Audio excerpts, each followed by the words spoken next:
Hi అండి, అందరికీ నమస్కారం. Welcome to our channel. This is Vikram from learner zone. ఈరోజు మనం 6th క్లాస్ సోషల్లో మనము 9th చాప్టర్ అంటే 9th లెసన్ నేర్చుకుంటున్నాం. Community decision making in a tribe. ఓకేనా అండి? దిస్ ఈజ్ అవర్ టైటిల్, అంటే మన లెసన్ పేరు. అందరికీ ముందుగా కొత్తగా చూస్తున్నటువంటి మిత్రులు ఎవరైతే ఉన్నారో సబ్స్క్రైబ్ చేసుకోండి. అలాగే మన మిత్రులందరికీ కూడా షేర్ చేయండి. మీకు ఇంకా ఎడ్యుకేషనల్ అప్డేట్స్ కావాలంటే మనము కామెంట్ బాక్స్లో లింక్ ఇస్తాము. దాంట్లో వాట్సాప్ గ్రూప్ లింక్ ఉంటుంది, దాంట్లో జాయిన్ అవ్వండి. ఓకే అండి, మనం ఇక్కడ టాపిక్లో వెళ్ళిపోదాం. ఎలాంటి మనకు లాగింగ్ అనేది లేకుండా ఇక్కడ మనకు జూన్ 5 వరకు మనము సిలబస్ అనేది ఉడగొట్టాలనేటువంటి ఒక ప్రాసెస్లో ఉన్నాము. 6th అండ్ 7th సోషల్ పూర్తిగా చెప్తాము. 7th బయోసైన్స్ పార్ట్, సైన్స్లో బయోసైన్స్ పార్ట్ పూర్తిగా చెప్తాము. 6, 7, 8 తెలుగు టోటల్గా చెప్తాము. కాబట్టి ఇప్పుడు ఇవి 6th రన్నింగ్ అవుతున్నాయి. డైలీ మ్యాక్సిమం 2 వీడియోస్ అనేది వస్తుంది. ఇక చిన్న చిన్న లెసన్స్ వస్తే 3 వీడియోస్ వస్తాయి. పెద్దది ఉన్నట్లయితే ఒకటే వస్తుంది. కాబట్టి ఈ ప్రాసెస్ని మీరు కూడా కొంచెం చూసుకోండి. ఓకే అండి, ఇప్పుడు మనము టాపిక్లో వెళ్ళిపోదాం. How do people who live together in large numbers take decision about their common problems. ఏంటిది?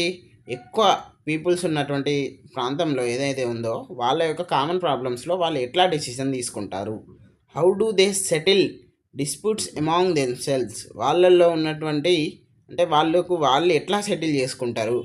What is the role of leaders and what do they get in return.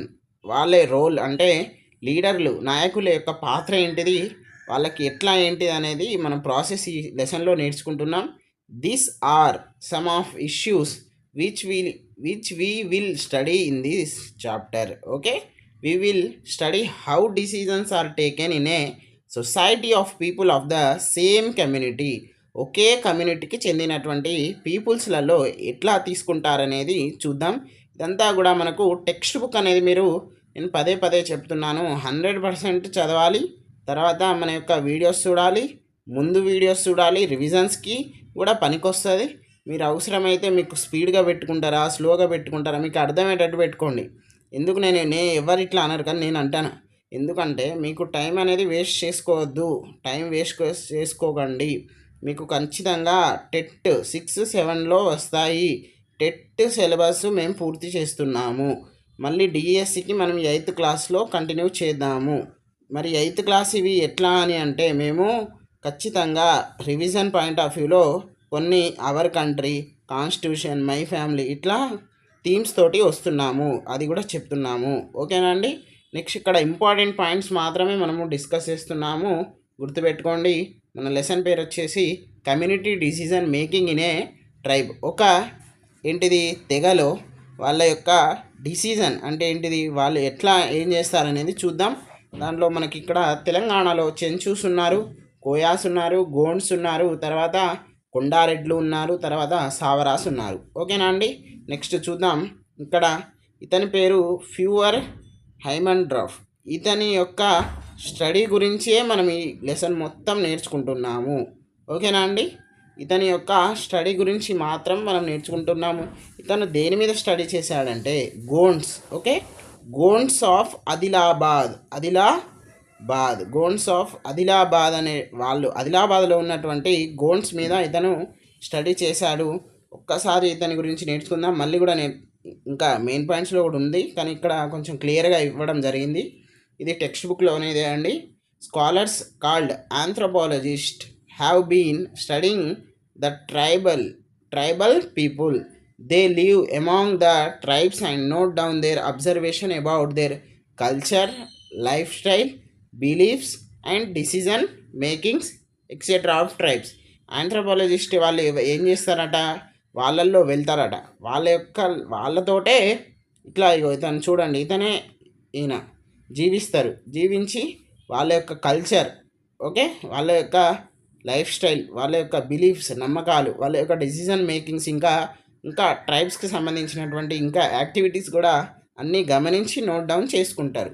Okay, one such famous scholar who studied the tribes of Telangana was Führer ఏంటిది హైమెండ్రాఫ్, ఏంటిది Führer హైమెండ్రాఫ్ అనే వ్యక్తి తెలంగాణలో ఉన్నటువంటి తెగలు అంటే గోండు తెగ మీద ఇతను స్టడీ అంటే అధ్యయనం చేశాడు.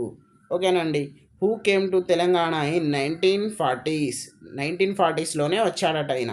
ఈ studies the Chenchus, the Konda Reddis and the Gonds and wrote books about them.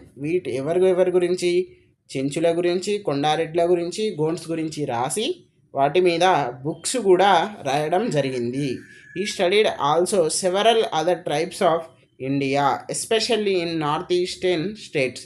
ఇతను నార్త్ ఈస్టర్న్ స్టేట్స్లలో కూడా ఏంటిది ట్రైబ్స్ తెగల గురించి అధ్యయనం చేయడం జరిగింది. ఓకేనా అండి. ఇక్కడ చూద్దాం. ఇక్కడ హైమండ్రాఫ్స్ బుక్ ఆఫ్ ఆన్ దేని మీద రాశాడు అంటే గోండ్స్ ఆఫ్ ఆదిలాబాద్ క్వశ్చన్ రావచ్చు. ఓకే. హైమండ్రాఫ్ అనే వ్యక్తి ఏ ప్రాంతం అంటే ఆదిలాబాద్లో ఉన్నటువంటి చెంచూస్ మీద రాశారా అంటే అక్కడ ఇట్లా ఇస్తారు అంటున్నా నేను క్వశ్చన్. కొండారెడ్ల మీద రాశారా, గోండ్స్ మీద రాశారా, కోయాస్ మీద రాశారా ఇట్లా అడుగుతారు.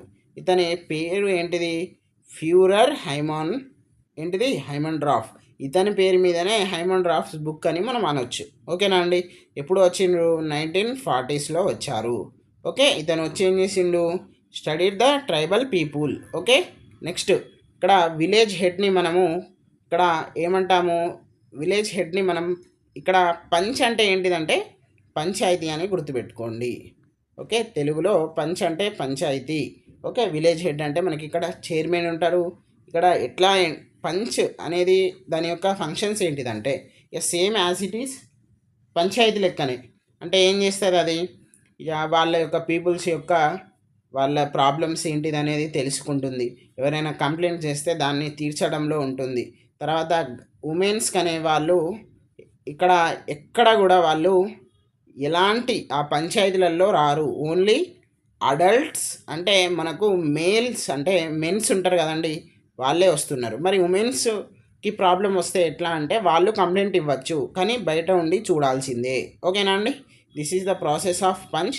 Punch is nothing but panchayati అని మీరు గుర్తుపెట్టుకోవాలి. ఓకేనా. The council of adult male householders. ఓకేనా. అంటే పట్ల హెడ్ అంటాం. అక్కడ ఇప్పుడు మనము డెమోక్రటిక్లో ఉన్నాం కదండి. ఇప్పుడు ఎగ్జాంపుల్గా మీరు తీసుకోండి. ఇప్పుడు మన విలేజ్ హెడ్ ఎవరు? సర్పంచ్. ఓకేనా. ఎవరు విలేజ్ హెడ్? ఎవరు? సర్పంచ్. అట్లాగే వీళ్ళ గోండ్స్ యొక్క హెడ్ పేరు ఏంటిది అంటే మనం పట్ల అని అనొచ్చు. ఓకే. ఇది ఎలా వస్తుందంటే హెరిడేటరీ అంటే వంశపరిపారంగా వస్తుంది. అమ్మ కానివ్వండి, ఎవరు మదర్ కానివ్వండి, ఫాదర్ కానివ్వండి ఉంటే వాళ్ళ యొక్క కూతుర్లకు కొడుకులకు వస్తుంది. మరి వాళ్ళు తప్పు చేసినట్లయితే, తప్పు చేసినట్లయితే లేకపోతే ఏదైనా అహంకారపూరితమైనటువంటి వ్యవహారాలు చేస్తే ఇట్లా వాళ్ళను ఒక పీపుల్స్ అంటే వాళ్ళ కమ్యూనిటీ ఉంటుంది కదా, వాళ్ళకి ఆ రైట్ ఉంటుంది. వీళ్ళను తొలగించి వీళ్ళ రీప్లేస్లో వేరే వాళ్ళను తెస్తారు. This is the process of punch and పట్ల. పంచ్లో మనకు క్లియర్గా మెన్షన్ అయి ఉన్నాయి. దాంట్లో మంచిగా చదివితే ఈజీగా అర్థమైపోతుంది. ఓకేనా అండి. ఇక్కడ చూద్దాం. మనకు ఇక్కడ చూడండి. A Gond panchayats about to begin its discussion. ఇది ఎక్కడి నుండి తీసుకోవడం జరిగిందంటే హైమండ్రాఫ్ కలెక్షన్స్ ఉంది కదా, అతను 1940స్లో చేశారు కదండి. అక్కడ నుండి అతని యొక్క పుస్తకం కానివ్వండి, అతని యొక్క రికార్డింగ్స్లో నుండి తీసుకోవడం జరిగింది. ఓకేనా. ఇదంతా కూడా మనకు 9th లెసన్కి సంబంధించిందండి. మీరందరూ కూడా ఖచ్చితంగా సబ్స్క్రైబ్ చేసుకోండి అండి. This is our humble request. ఓకేనా. మళ్ళీ లైక్ చేయడం మర్చిపోతున్నారు. లైక్ చేయండి. మనకు 10 మందికి మనము ఒక ఫ్రీ ఆన్లైన్ క్లాసెస్ అందిస్తున్నాము. ఒకటి గుర్తుపెట్టుకోండి, ఇక్కడ మేము చెప్పే వాళ్ళం కూడా ఆస్పిరెంట్సే. మా యొక్క టైం వేస్ట్ అవుతుంది అని మేము అనుకుంటే మాత్రం మీకు ఇంత మంచి కంటెంట్ రాదు. ఓకేనా. మేము ఎందుకు చెప్తున్నాము? మీ మంచి కోసం చెప్తున్నాము, మా మంచి కోసం చెప్తున్నాము. మనకున్నటువంటి అవకాశాలు, మనకున్నటువంటి రీసోర్స్ని సద్వినియోగం చేసుకొని మనం వెళ్ళాలి, యూటిలైజ్ చేసుకొని వెళ్ళాలి. మన కోసం ఎవరు రారు, మన కోసం ఎవరు ఏం చేయరు, మనమే సాధించుకోవాలి విజయం. కాబట్టి ప్రతి ఒక్కరూ మంచిగా ఈరోజే లాస్ట్ ఎడిట్ ఆప్షన్ ఎవరైనా ఉంటే ఎడిట్ ఆప్షన్ చేసుకోగలరు. ఓకేనా అండి. 3rd మే ఈరోజు లాస్ట్ అవుతుంది. ఒకటికి 2 సార్లు చూసుకోండి, ఏమైనా మిస్టేక్స్ ఉంటే తర్వాత ఇబ్బంది పడేటువంటి ఛాన్సెస్ ఉంటాయండి. ఓకే అండి, థ్యాంక్ యూ.